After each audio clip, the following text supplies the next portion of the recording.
Maayong buntag mga kababoy, so karon na ata diri para pagtan-aw o pag-detect kung nagkuha na ba, nagkulag ba gyud siya o kanang timing gyud nga pag-ulan.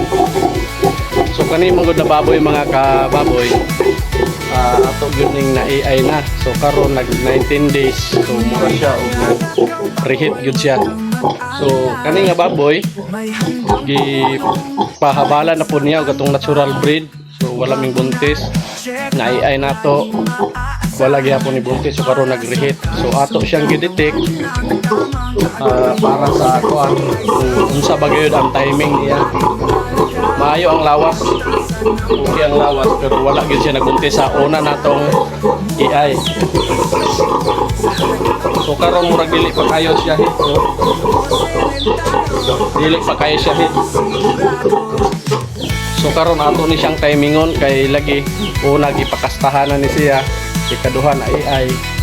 So wala mabuntis. So karon atong gid-determine kung timing na ba gyud. So ato ni siyang timingon kay para gyud siya mabuntis. AI na ko ni last July 27. So karon mura dili pa siya timing. Malha pa gyud siya kayo.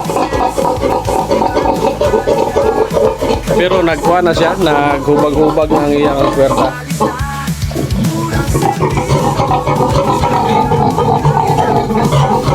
So siguro ma-AI na to ni mga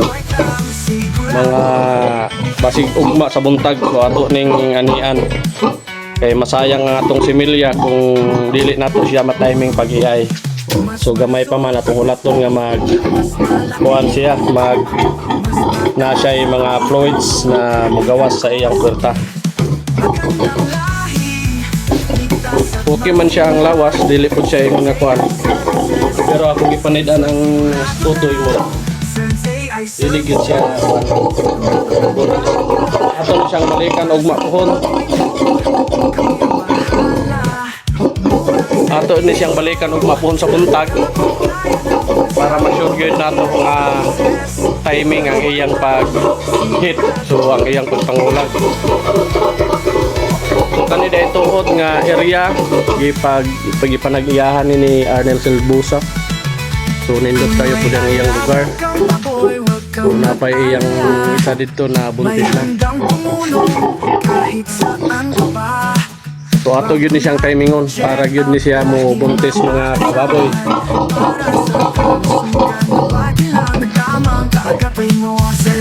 So ana lang mga kababoy.